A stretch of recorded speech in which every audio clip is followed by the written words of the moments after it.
Alright, history fans, let's get ready for an epic showdown between two of the original heavyweights of human civilization, ancient Egypt and Mesopotamia. Imagine them as the first two superstars on the world stage, both building incredible societies while most of the world was still figuring things out. They were like the original influencers, setting trends in farming, writing, and building massive structures that still blow our minds today. But here's the big question we're going to tackle. Who was cooler? Was it the mysterious pyramid-building Egyptians with their god-kings and epic journey to the afterlife? Or was it the innovative city-loving Mesopotamians who gave us laws, wheels, and the first great stories? It's a tough call, a real clash of titans. So let's set the stage for this historical battle royale. On one side, you have Team Egypt, chilling along the predictable and life-giving Nile River. They built a super-stable, unified kingdom that lasted for thousands of years. Think of them as the long-running hit TV show that everyone knows and loves. On the other side, you have Team Mesopotamia, rocking out between the wild and unpredictable Tigris and Euphrates rivers. They were a collection of bustling, competitive city-states, always inventing, trading, and sometimes fighting. They were more like a series of groundbreaking indie films, less unified but incredibly creative and influential.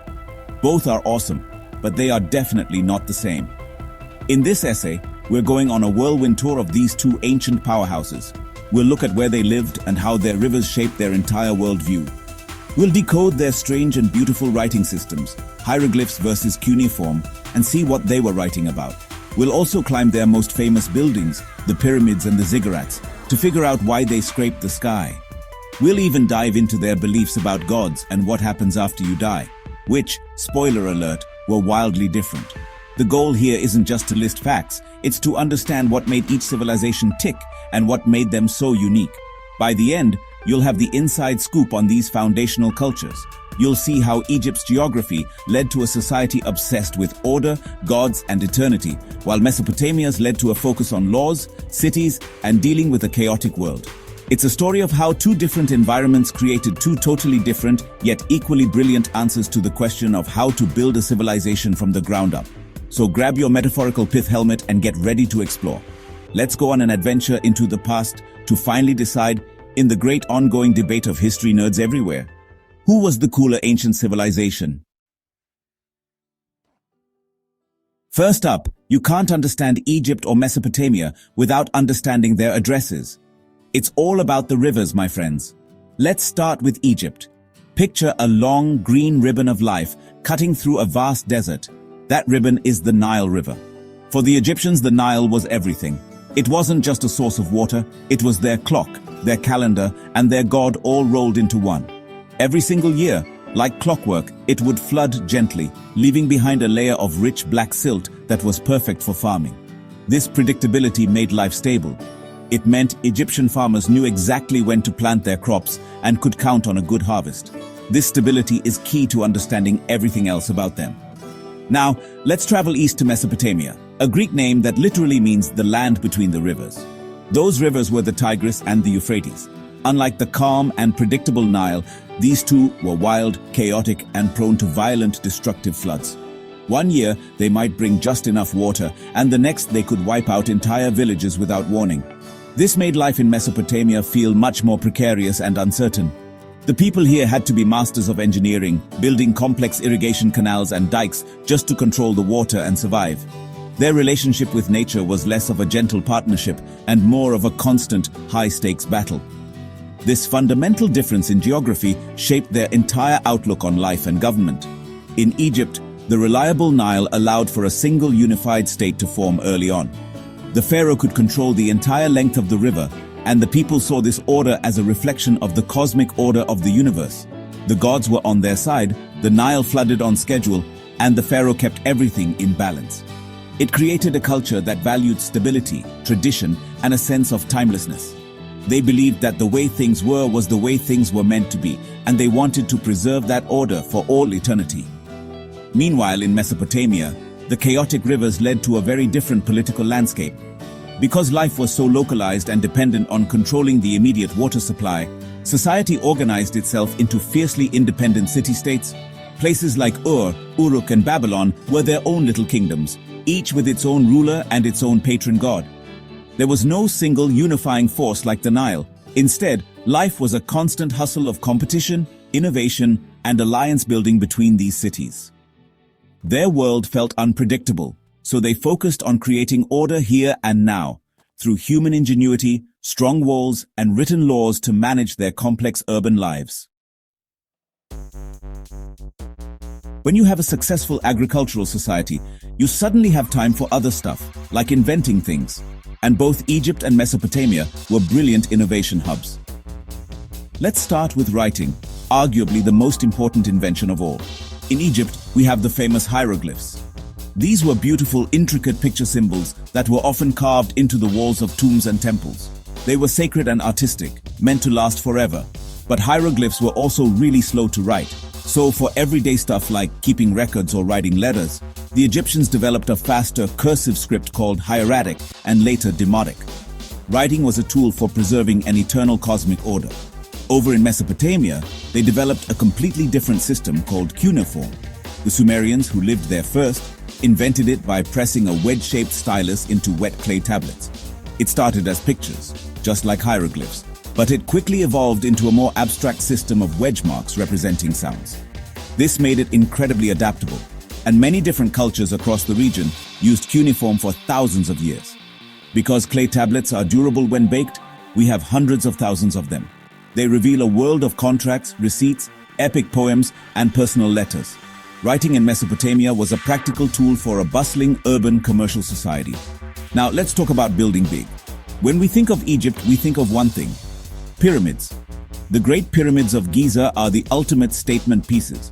They were massive, perfectly engineered tombs built to house the bodies of the pharaohs and ensure their safe passage to the afterlife. Their purpose was entirely religious and funerary. They were designed to be eternal monuments, protecting the god-king on his journey and linking the earth to the heavens. The smooth, angled sides were meant to be a ramp for the pharaoh's soul to ascend to the sky. Pyramids were all about defeating death and achieving immortality. Mesopotamia had its own massive structures, ziggurats. A ziggurat was a huge stepped pyramid with a temple on top. Unlike the pyramids, they were not tombs. They were temples built in the center of a city to be the dwelling place of the city's patron god on earth. Think of it as a man-made mountain connecting the human world to the divine realm. The ziggurat was the heart of the city, a place for priests to perform rituals and make offerings to please the gods and keep the city safe. So while both are huge, impressive stairways to heaven, the pyramid was a private tomb for one ruler, while the ziggurat was a public temple for the entire community's god. Religion was the operating system for both civilizations, but they ran very different programs. The Egyptians had a relatively optimistic and sun-drenched view of the gods and the afterlife.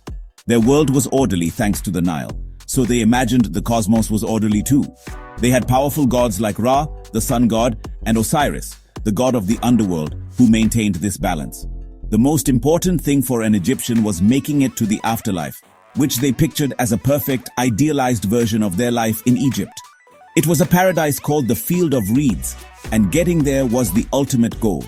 To reach this happy afterlife, you had to do two things: live a good life according to the principle of Ma'at, cosmic order and justice, and preserve your body. This led to their famous practice of mummification. They believed your soul needed to recognize your body to return to it.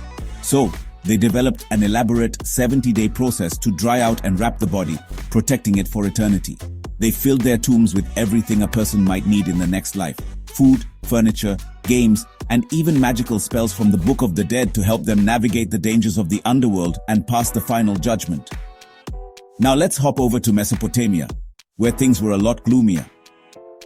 Remember those chaotic rivers? Their religion reflected that.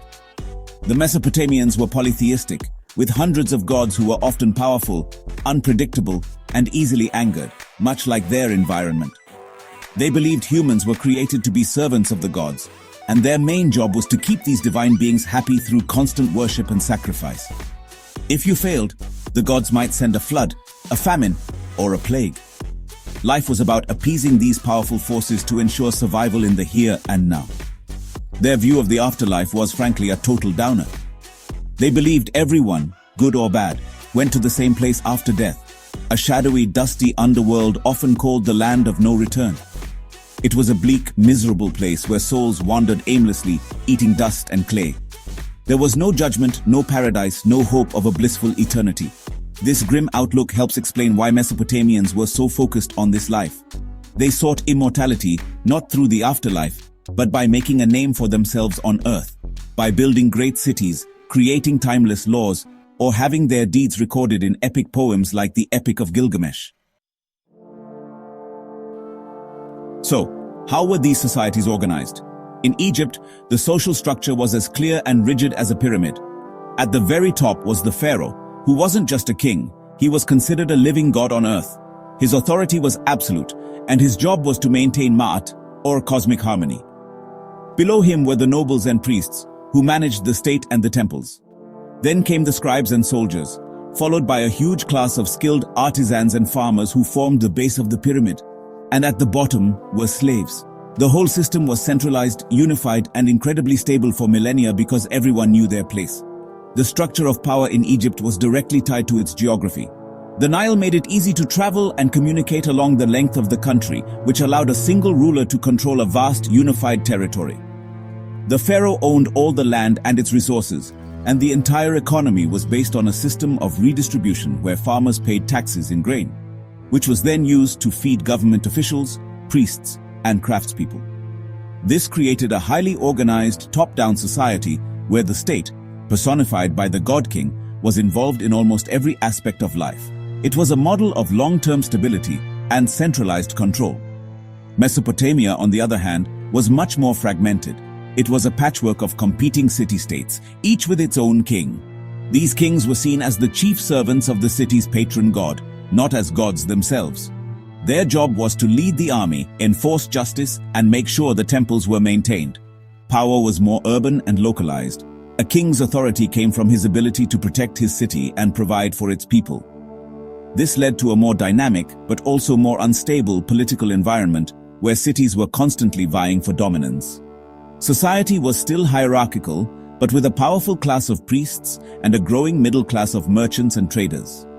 Because Mesopotamian society was a complex mix of different peoples and cities, they needed something to hold it all together. Their answer was written law. The most famous example is the Code of Hammurabi, a set of 282 laws carved onto a stone pillar for all to see. It covered everything from property disputes to professional malpractice and family law. This wasn't about cosmic balance, it was a practical tool for creating social order in a diverse and bustling society. While Egypt relied on the divine authority of the pharaoh, Mesopotamia relied on the public authority of written legal codes. It was an early and honestly a pretty brilliant attempt to build a society based on the rule of law. So, who do you think was cooler? The eternal God-led Egyptians or the innovative law-making Mesopotamians? The choice is yours.